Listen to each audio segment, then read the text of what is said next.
5, 4, 3, 2, 1, 0. All engine running.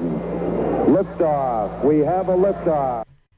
And with that, welcome to your Media Mosh podcast. I am your host, Shane Beauregard, coming at you with all your news, reviews, and previews on what to watch on your streamer services, your television, and your local theater. I hope everyone's having a great day, especially to all you dads. Happy Father's Day. I hope everyone got their socks and shirts and 2-cycle oil engine for your weed eaters. Have a great Father's Day out there, everybody. I'm in the midst of a great weekend, so it's going to be kind of a loosey-goosey episode for you. And there was a little break between episodes, so this is coming at you a little bit late, but I had the pleasure of being on with Andrew Morgan from the Nomcast podcast on Monday. So that chewed up a little bit of my time, and I am taking a break from schoolwork, because schoolwork is frying my damn circuits. But I'm making it through. I'm just saying, it's frying my circuits. So if you want to catch up with me, go check out, again, the Nomcast podcast, wherever your podcasts are made available. We went over everything Geek Week. So everything from Ice Road to Stranger Things to all the movies coming out and everything in between. And we ended up reviewing the movie Oxygen and, unfortunately, Super Me. So go check that out now. And I want to thank him again for having me on, because whenever I'm on someone else's podcast, I jokingly say it, but I'm more than half telling the truth. It's like I'm getting called up to the big leagues compared to my minor league production here. So it was always a blast. So I don't have a ton of news for you. I will say I did have the best father-daughter moment in a while, because my daughter's 10. If you follow this podcast, she's going on 18, if you didn't know. And she's in a phase right now. You'll get it. It rhymes with C, but she's in the double bunt phase right now. So it's hard to connect with her on any kind of level. But if anyone brings anyone together, it's always Arnold Schwarzenegger. Yes, I said it. I was watching Predator out on the main TV, and she ended up walking in right towards the beginning, and she actually watched the whole damn thing with me and really liked it. So who knew? It was a shining moment for my year so far that my daughter would actually watch one and like Predator. She was into it. So again, leave it to Arnold to bring everyone together. So it was a great time. Outside of that, I don't have a ton of news for you. Again, we went over all this on the Nomcast last week. I would like to touch on He-Man once again. It comes out July 23rd. It's the Kevin Smith helmed He-Man series. And if you haven't seen the trailer, go check it out right now. It is utterly fantastic. It does have that still 80s feel to it, but an obvious update to it. I love the music in it. Everyone needs a hero. I think that's what it is. So yeah, I am so looking forward to it. The other trailer I saw, which I'm hyped on, is Titans Season 3, which is coming to HBO Max on August the 10th. The first 2 seasons, to me, were enjoyable. Albeit, I'll admit, they were kind of uneven, especially that first season. But there are a lot of elements in the Titans that I really enjoyed. So I'm really looking forward to Season 3. You're going to get an introduction to Red Hood. So I'm all about it. Outside of that, coming out next week on Netflix, you have Ice Road. Right now you have Black Summer, which is another zombie show, but it's a foreign one, which I really, really like the first season. So go check that out if you haven't checked that out yet. Right now in the movie theater, you have the Hitman Wife's Bodyguard, which is getting terrible reviews, and I obviously skipped that today. I was thinking about going to see it, but I didn't have it in me. And right now on Apple TV, and I'll talk about this a little bit, but you could go watch Rose Byrne, the always lovely and talented Rose Byrne, in the Apple Plus series Physical. Now, coming to theaters, I think next week, you have Fast and the Furious, 9, which looks ridiculous, I'll admit. But it just floored me that I just realized the first Fast and the Furious movie came out in 2001. Let that sink in for a minute. So we're going on 20 years of Fast and the Furious.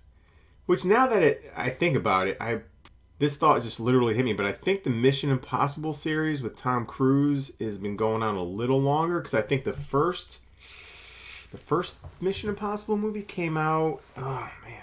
Yeah, I want to say the first Mission Impossible movie came out either 96 or 97. So damn, yeah, that's been over 20 years for that active franchise. Alright, never mind. I thought that would be the longest franchise right now, but it's Mission Impossible, which is still going strong. The only bad Mission Impossible movie is the second one. That would be the John Woo directed Mission Impossible. Was absolutely terrible. The rest they're aging like fine wine. They are great. So that's all the news I'm going to touch upon. Again, between schoolwork and everything else, my time is is just up for grabs at this point. So let's go into the top 10 shows and movies on Netflix right now. Number 10, LA's Finest with Jessica Alba and Gabrielle Union. Number 9, the animated Netflix show Record of Ragnarok. Number 8, the Netflix show Lucifer. Number 7, the Netflix show Black Summer. Number 6, the Netflix show Lupin. And again, number 5, here we go. Coco Melon, the Netflix kids show.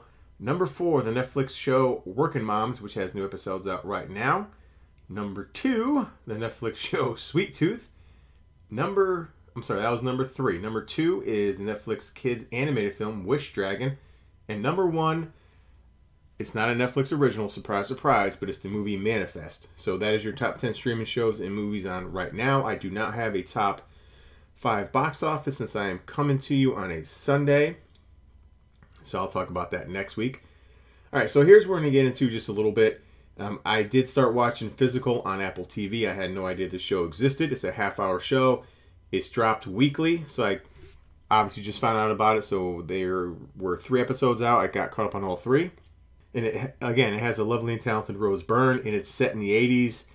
And it's the aerobics Jane Fonda craze, which caught my eye because being in fitness. And I love, so far, the first episode is kind of slow paced, slow moving. But once you get past the first episode, and she kind of gets into the aerobics kind of stuff, or trying to get her foot into that world, it really picks up. I love Rose Byrne's character. It's a little different Rose Byrne that you're used to. I love her because she talks to herself a lot during the show because she's married to a sleazy professor trying to run for some kind of state office now, which she definitely underkicked her coverage. That kind of bothers me a little bit in this show because she's so uber hot and her husband is like so uber not. They look like quite the mismatch, but I love her inner dialogue to herself. And I hate to say it because it reminds me of me in some cases. Now, I'm not as mean, but some of the stuff she talks to herself about in her head, I had the same dialogue. So it's kind of scary. But yeah, if you have Apple TV, go check it out. I'm really enjoying it. Every episode drops on Friday. Episode 4 is coming out this week. Sorry, folks. I just came home from a big lunch, so I'm filled with brisket and ribs and all kinds of barbecue-y stuff. So bear with me during this episode. So I'm going to really just talk briefly about Loki on Disney+. They've been dropping the series on Wednesday. They just dropped episode 2. Sitting at 96% Rotten Tomato with a critic score with an 89% audience score. This takes place right after we see Loki take the cube in Endgame and disappear into the timeline. He's automatically caught by the TVA, which is the Time Variant Authority. And this is where the series kind of picks up. So he's charged with a crime. You also have Owen Wilson in this, and there's a separate storyline where his agents are getting killed in the field by another variant. And he ends up talking to the right people to let Loki help him track down this variant. So that's kind of where we're at. I'm not going to talk spoilers, but I really like the set design of the TVA. It reminds me of Mad Men. It's very 60-ish, 70s style kind of setting, which I really liked. And Tom Hiddleston and the chemistry with him and Owen Wilson are off the charts. Yes, I know it's cliche to say, but it's true. I miss Owen Wilson. I love Owen Wilson. He's got the same snarky attitude, the same sarcasm, the same kind of humor. And mixed in with Tom Hiddleston, it just works. Like, them two together are fantastic. So we're only 2 episodes in, and so far so good for Loki for me. So I'm looking forward to see where this thing ends up. And I'm not going to compare it to the other Marvel shows yet, but I will say Disney Plus so far, with their Marvel shows, are knocking it out of the park. Like, they are just killing it right now. So hopefully this stays on the same kind of tone that is set in the first 2 episodes, and I'm interested to see where this goes. I'm excited to see where this show ends up. So if you haven't seen Loki yet, go ahead and hop on it. It's Wednesday mornings. They release it, so get caught up. The other show, the VP ended up watching, we just finished, over on HBO Max, is the Mare of Easttown, or I should say Mare of Easttown. Sitting at 94% critic score with a 92% audience score over on Rotten Tomato. This one stars Kate Winslet, Julianne Nicholson, Jean Smart, and Jory Rice. Sorry if I butchered your name, but she was the daughter of Ryan Gosling in The Nice Guys. And then you have Evan Peters and Guy Pearce. So pretty much the synopsis of the show is you have a small detective in a small Pennsylvania town investigating a local murder while trying to keep her life from falling apart. And that's played by, again, Kate Winslet, who is the lead character, Mare. And again, it's like a little rednecky Pennsylvania town, which I felt bad. Like, you kind of feel dirty watching this show, but I will say it's very well written. And again, it's set in a small Pennsylvania town where you have a lot of moving parts. I'm going to try to talk about this without spoiling it because it's 7 episodes. I believe it's a standalone series, so we're not going to get any more. It's like just a regular miniseries. And she's a detective with a past. She had her own personal family tragedy, which kind of broke her family up. Her ex-husband lives right behind her in this town. She had a case where this missing girl, she couldn't solve it, and the girl's still missing, so she's catching heat from the girl's mom. And now there's a murder in the small town. Are they connected? Are they not? We'll see. And she's one of these detectives that kind of straddle the gray area. So she's not exactly clean, not exactly dirty. She just gets the job done. Evan Peters plays her partner, just a young, wild-eyed detective who ends up cracking this big case in another town, so he gets paired with her. And I will say, like, Evan Peters, I know I've only seen him in a handful of things outside of being Quicksilver in the Fox X-Men movies. He has some chops to him. I'll give him credit. I really liked him in the series. You have Guy Pearce playing the professor who wrote a book and kind of her love interest. I wish he was in it a little bit more because we only get a couple scenes with him. I always like Guy Pearce and Jory Rice as Kate Winslet's daughter. She's a fantastic actress, a young actress. I wish I would see her in more things other than like The Nice Guys. And if you've never seen The Nice Guys, she's in the Spider-Man movies with Tom Holland. She plays like the news anchor girl for their high school in the morning. The blonde, that's her. She's great. And Jean Smart plays Kate Winslet's mom. Really good. But you get that underbelly going on in a small town, like the really nitty-gritty that people really don't know. They kind of know, or just that small town where everyone knows your name, so you can't get away with a lot of stuff, and it just kind of gives you that dirty underbelly of that town. And I just like the way it dealt with how Mare was dealing with, her past tragedies to try to like keep her family together presently. But this show, the writing is what carries this show. This show is so well written. It reminds me a little bit of True Detective Season 1. Because again, it's not a happy-go-lucky show. It's the tone is very dark. Again, I felt dirty kind of watching this show, but it draws you in, so it piques your interest.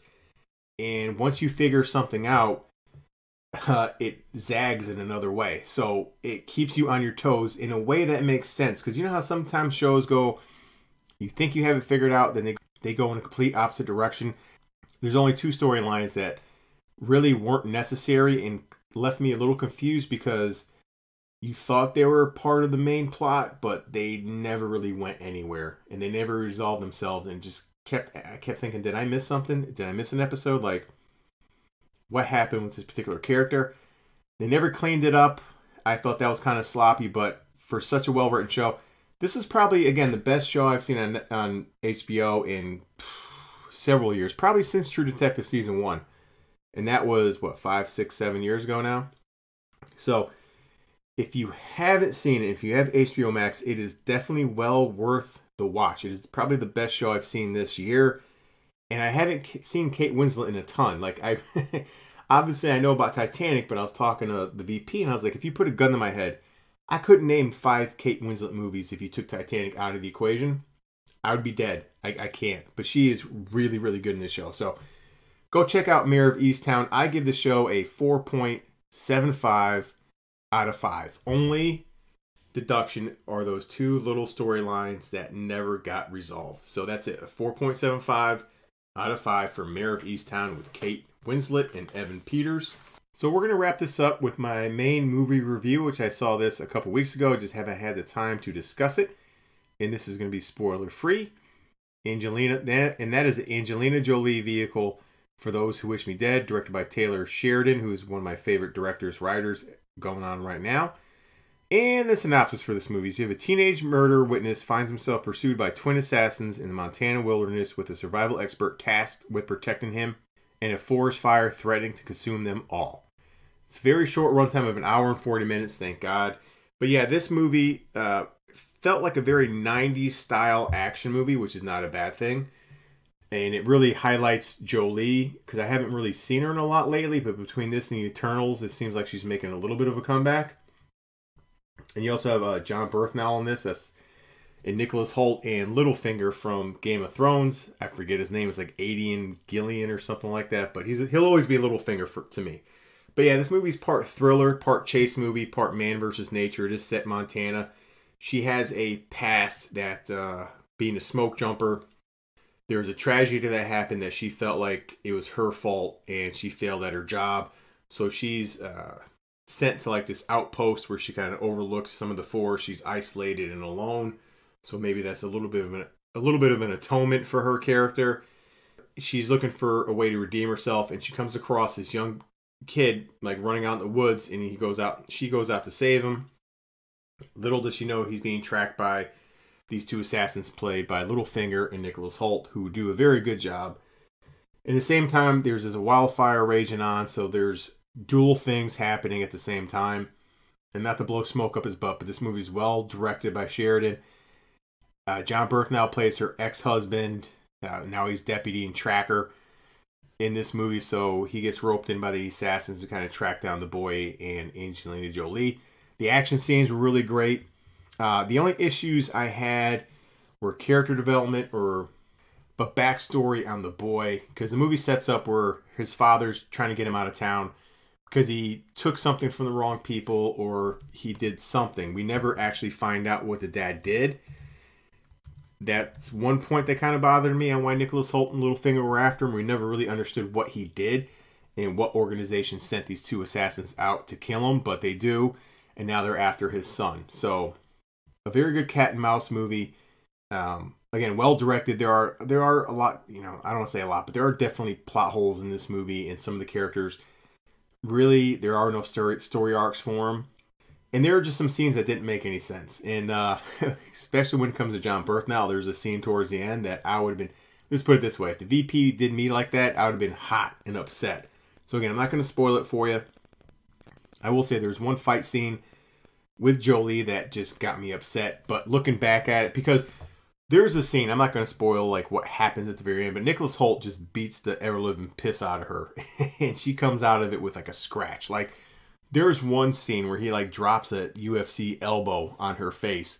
And I'm like, instant, either you're knocked out unconscious or you definitely at least broke your jaw. Nothing. And I laughed. I'm like, that's so unrealistic. But then I watched Predator. And no offense, when the Predator punches Arnold in his stomach for the first time and sends him flying 20 feet, I'm pretty sure every rib bone and sternum would have been shattered with that. So I can't compare the two. I know Predator was 87, which I will say, on a side note, John McTiernan is the greatest action director movie ever. Like I kind of knew it, but when I looked Predator up, he directed Predator. He followed that up with Die Hard, which people argue which one's the better action movie of the 80s. It's Predator, by the way. But directing considered two of the best action movies ever, and definitely the two best action movies of the 80s. Hats off to John McTiernan. He also, he doesn't have a huge filmography. He has like 12 movies under his belt. I believe he did another Die Hard movie. He did Last Action Hero. But you don't have to do anything in your career after doing Predator you don't have to do anything else in your career after finishing Predator and following it up with Die Hard. That's all I'm saying. You can just walk off. That's like a walk-off home run. So anyway, back to my point here. I really enjoyed For Those Who Wish Me Dead. On the Taylor Sheridan scale, it's not as good as Wind River or Hell or High Water, which I did read he did get criticized a little bit for how he depicted women in Windy River, which I didn't get because it's a murder mystery movie.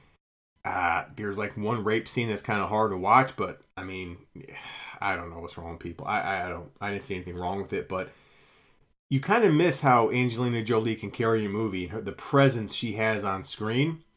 Albeit she's getting up there in age a little bit, but she can still carry a movie, and she definitely has a lot of range, which comes through in this movie. So I liked it. Right now it's sitting at 63% critic score with an 85% audience score. I go higher than the critics. It's definitely worth a watch if you have HBO Max, because the action scenes are very tight. Jolie's range in this movie. I like Nicholas Hoult and Littlefinger together. So there are a lot of things that work in this movie. Just overlook the little plot holes that you'll come across in this movie, and just forget about the last scene with John Berthnell, because that'll probably upset you. So I go higher. I'm going to give this one a 3.5 out of 5 for me on those on For Those Who Wish Me Dead on HBO Max. A 3.5 out of 5. And that's it, folks. That's all I have for you.